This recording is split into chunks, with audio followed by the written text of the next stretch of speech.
saludarlos una vez más para un nuevo capítulo de Consultorio Jurídico. Este es un espacio, un formato en alianza con la Universidad Libre para dar respuesta a las dudas legales más frecuentes. Hoy hablaremos sobre la figura de codeudor. Recuerden que ustedes pueden participar de este consultorio dejándonos sus preguntas en los comentarios en Facebook o en YouTube y durante la transmisión estaremos resolviendo algunas preguntas. En esta oportunidad contamos con la asesoría del doctor Elkin Jurado. Él es abogado, docente de Derecho Comercial. Doctor, bienvenido. Un gusto tenerlo en el programa.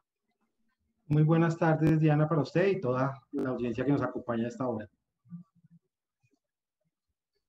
Bueno, doctor, para el tema que nos compete hoy quisiera preguntarle de entrada, en términos legales y prácticos, ¿qué implica figurar como codeudor de una deuda o una obligación? Bueno, Diana, en realidad ser codeudor es estar en la misma posición de un deudor. Este mecanismo de ser codeudores, digamos que es una institución jurídica derivada de una figura que se conoce como obligación solidaria, ¿sí?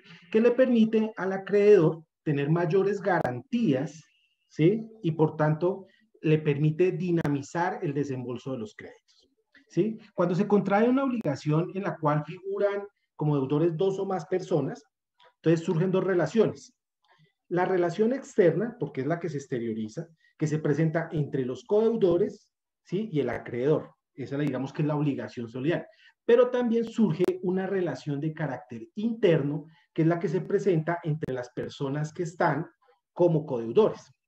Esa relación de carácter interno, digamos que puede obedecer a varias razones. Pero, digamos, el punto que nos resulta relevante de determinar en este aspecto es que esa relación codeudora y que denominamos codeudora puede tener o no un interés en el crédito puntualmente, en la relación externa. Efectos patrimoniales directos sobre esa persona. Pero si no tiene un interés, entonces estamos ante una figura en donde se busca netamente una garantía. Si nosotros lo pudiéramos ver a través de un ejemplo, ¿sí? Por ejemplo, digamos, dos comerciantes toman un crédito para comprar el mobiliario para adecuar su establecimiento de comercio. En este caso, los dos comerciantes, ¿sí? Tienen un interés directo en el crédito. Pero otro evento puede ser que una persona, no sé, una persona recién graduada, pide un crédito para comprar su vehículo y le pide el favor al mejor amigo, a la mejor amiga, que le sirva de codeudora. Entonces, en ese orden de ideas, ese codeudor no tendría un provecho, un interés o una utilidad sobre ese crédito. Entonces, pero si lo vemos de esa manera, para el acreedor le es indiferente, y al serle indiferente, le estamos dando es una garantía al acreedor de tener más posibilidades de recaudar el crédito. Si yo como acreedor tengo más garantías de un recaudo del crédito porque me están, digamos, protegiendo también otro patrimonio, pues evidentemente que tendré más disponibilidad de entregar esos recursos.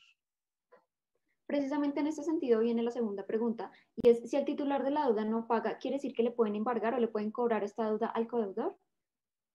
Exacto. Sí, perfectamente.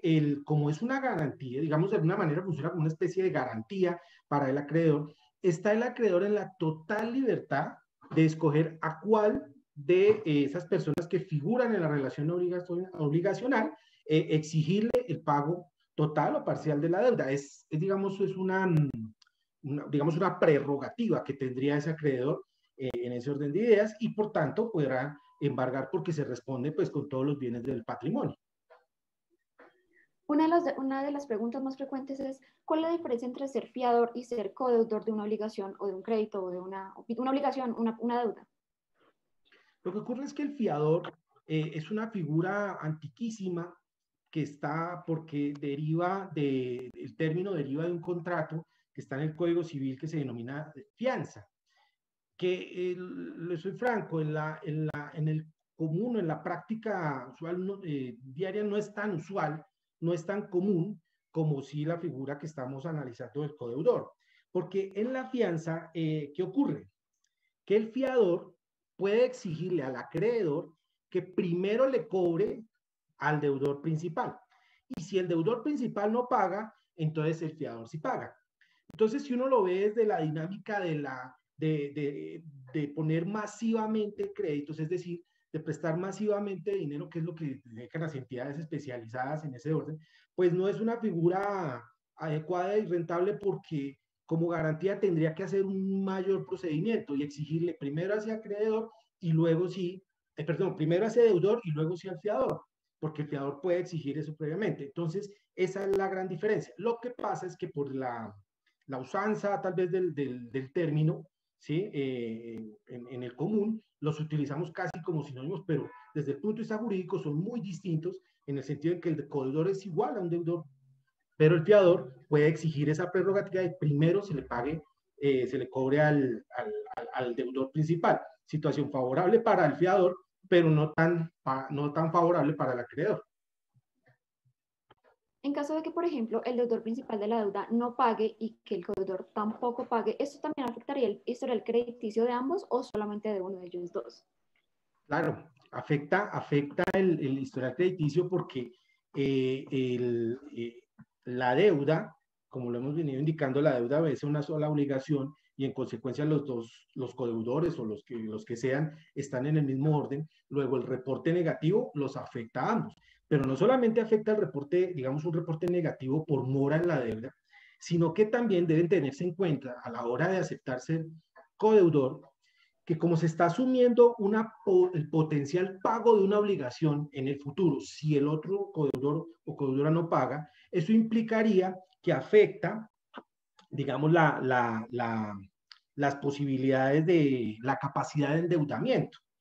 Es decir, si potencialmente el codeudor tendría que pagar a futuro si el otro codeudor no paga, pues es como si estuviese tomado un crédito también, aun cuando no lo esté directamente disfrutando. Entonces hay que tener ese punto muy claro, porque si se acepta ser codeudor, se disminuye la capacidad de endeudamiento. Y nosotros, digamos, para el sector financiero y particularmente para las centrales de crédito, de riesgo crediticio, pues tenemos una capacidad de crédito que si la llegamos al tope, después podemos vernos afectados por esa razón.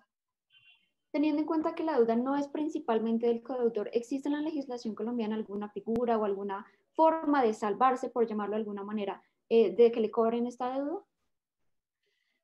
Bueno, como digamos, lo veníamos explicando de manera previa, para el acreedor de la obligación es indiferente totalmente cuál sea la relación que exista entre los deudores, ¿sí? Digamos, no le es indiferente porque él simplemente puede exigir el pago total de la obligación a cualquiera de los codeudores. Lo que ocurre es que en la relación interna, es decir, la relación que se da entre los codeudores, como les decía, puede que haya interés o no en la participación del crédito, en la participación de la obligación. Entonces, si digamos no se tiene un interés en esa obligación, en la obligación, la relación crediticia principal, ¿qué podría hacer ese codeudor? Podría, si es obligado a pagar y no tiene interés, entonces volvemos al caso de la amiga que sirvió como codeudora para efectos del pago del vehículo, del crédito del vehículo, y el vehículo finalmente no se pagó, lo terminó pagando ella. Como no tenía un interés, quiere decir que ella terminó pagando una suma de dinero por cuenta de la obligación de un tercero. Lo que esa persona puede hacer es algo que se llama desde el punto de vista jurídico subrogarse, que es como tomar la misma posición del acreedor y cobrarle a su vez a quien le sirvió como codeudor. Claro, eso ya en la práctica tiene una serie de repercusiones de orden lógico. Y es que si pues digamos que quien disfrutó del crédito no tuvo bienes o no tuvo cómo pagarlo, pues va a ser muy difícil que sí tenga cómo pagarle a su codeudor. Entonces, cuando se asume ser codeudor, no existe, con el tema de la pregunta, no existe forma de salvarse digamos, de pagar la obligación. Entonces, ¿cuáles serían los derechos de los codeudores? Pues digamos que al estar en la misma posición del deudor, ¿sí? Y tener las mismas responsabilidades, que es lo que estamos mirando, pues en consecuencia se tienen y se adquieren también los mismos derechos. Por ende, si con una entidad crediticia se tienen la protección de los derechos, se tomó el crédito, pues también se tendrá, digamos, la protección de los derechos como los tiene un consumidor financiero. Entonces, en ese mismo orden está. Entonces, perfectamente podría alegar las situaciones o condiciones que de orden particular estime. Entonces, por ejemplo, si la tasa es desmedida, si el cobro prejurídico es hecho transgrediendo las directrices que se han dado al respecto.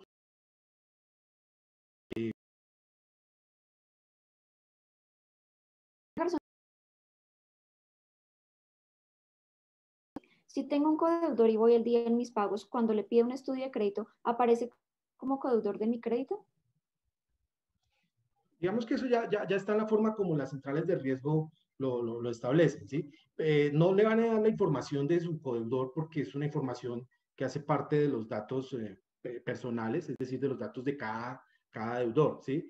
Pero evidentemente que sí va a aparecer como si ese crédito lo hubiese tomado. Lo que pasa es que sí se dejan, y las entidades acostumbran o estilan indicar que se es codeudor, pero aparece es, como les decía, afectando de alguna manera su capacidad de endeudamiento. Es decir, por más que de todas maneras se esté al día, que el codeudor o digamos el deudor principal, digámoslo como ese beneficiario directo del crédito esté al día, pues va a aparecer como si el desembolso afectando su capacidad de pago, su capacidad de endeudamiento, perdón. Los términos, los términos que usted ha expuesto a lo largo del programa, ¿aplica para todos los créditos, es decir, para bancos, arrendamiento y demás, o cómo funciona? Cuando se e incluso si por decir algo se encuentran en relación con contratos de arrendamiento de vivienda urbana, también la misma ley de arrendamiento de vivienda urbana equipara las posiciones de los, digamos, de los que denomina coarrendatarios, puesto que establece algo que es la figura de la solidaridad entre esos obligados, entre esos deudores. Sin embargo, ahí hay que mirar al detalle que pueden existir ciertos casos con ciertos tipos de contratos en donde no se involucre ninguna actividad mercantil o comercial, ¿sí? Y que las partes no sean comerciantes de ningún orden, en donde no se presentaría, salvo que lo disponga la figura solidaria.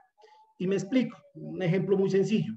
Dos personas digamos una pareja, que ocurre a comprar un inmueble y hacen una promesa de compra-venta, con el hermano o con el vecino o con alguien que no se dedica comercialmente a esa actividad.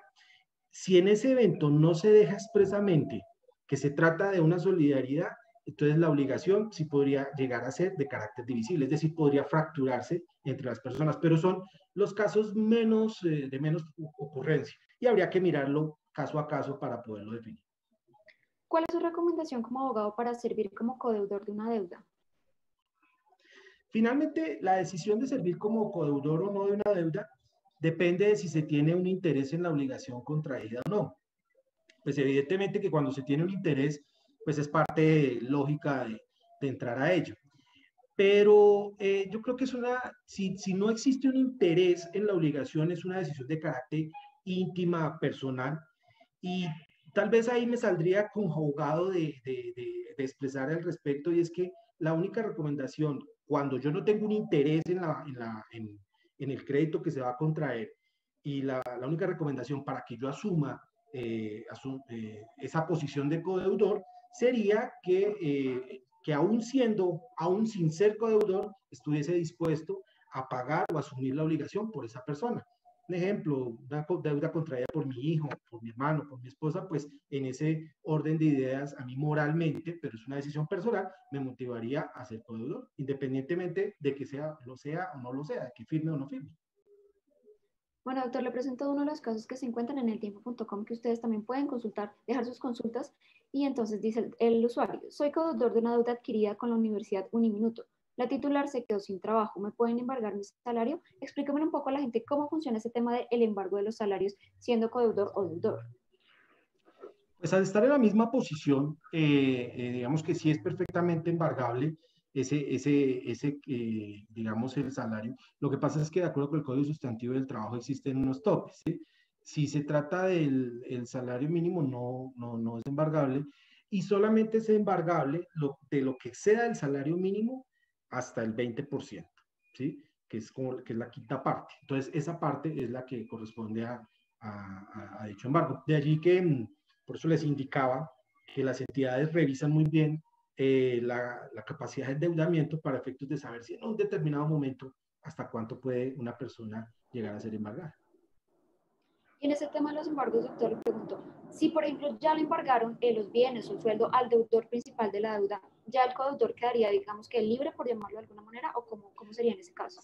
Si el acreedor queda totalmente satisfecho, y con el totalmente satisfecho me refiero a que